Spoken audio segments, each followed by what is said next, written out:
Give me my sister.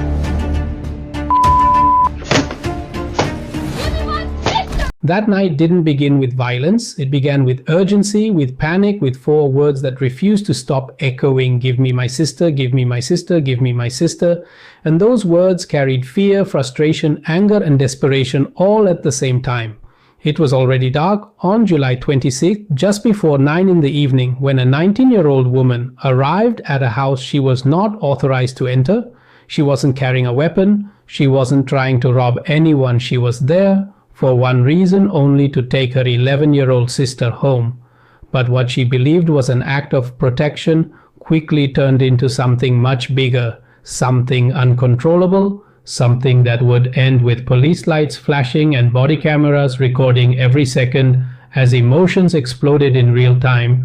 According to the people inside the house, the rules were clear. The father had visitation rights. The child was supposed to stay and no one else had permission to remove her. But to the young woman standing outside, none of that mattered, because in her mind, her sister wasn't safe.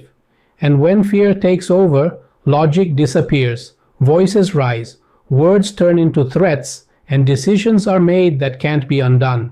Neighbors would later say they heard screaming before they saw anything screaming that sounded less like anger and more like desperation, as the woman pounded on the door demanding to be let inside, yelling that she didn't care about the rules, yelling that she would break every rule in that house if that's what it took to get her sister. The family inside panicked. The stepmother shouted for help, believing the situation was turning dangerous. A welcome sign was ripped from the front of the house, a window screen was torn down, hands and feet slammed against the door as if force could replace permission, and in that moment the line between family and criminal behavior disappeared. When officers arrived, they walked into chaos. A young woman on the property refusing to leave, claiming she was there to save her sister, a family inside insisting they were being threatened, and an 11-year-old girl inside the house texting her mother, messages filled with anxiety, saying she felt uncomfortable, saying she didn't feel right, saying she wanted to go home. And suddenly the situation became more than just property damage.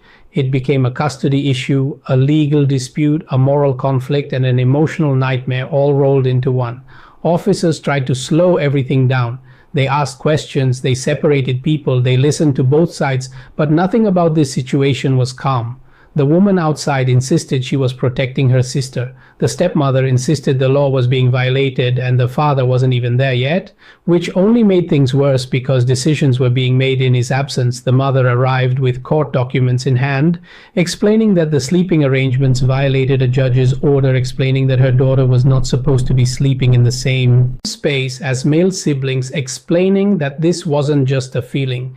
This was written into the law. The father called in furious, denying the claims, saying his daughter had options, saying she chose where she slept, saying this was manipulation, saying this was being blown out of proportion. And as officers stood there listening, the real victim stood quietly in the background, a child too young to understand the legal battle happening around her, too young to explain emotions. She barely understood herself when officers finally spoke to her. She didn't describe abuse, she didn't describe danger, she described missing her mom, she described feeling out of place, she described being overwhelmed by changes she couldn't control, and that moment shifted everything because now it was clear this wasn't a story about bad intentions, it was a story about fear attachment and adults failing to communicate.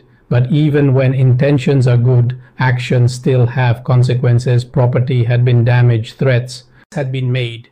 And what started as a sister trying to help crossed into criminal territory. Officers had to decide whether this was a domestic dispute or a criminal act, whether emotions excused behavior or whether the law had to take precedence. And that's the part people rarely talk about. Because in moments like this, the law doesn't care how scared you were. It doesn't care how much you love someone. It cares about what happened, what was damaged, what was said, and what lines were crossed.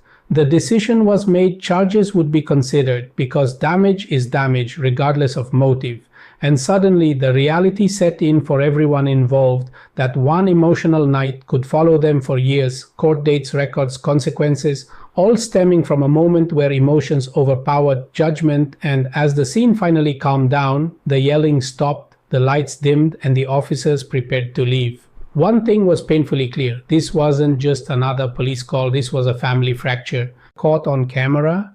A reminder that sometimes the most intense situations don't start with hate, they start with love, fear, and 4 words that never stopped echoing, "Give me my sister."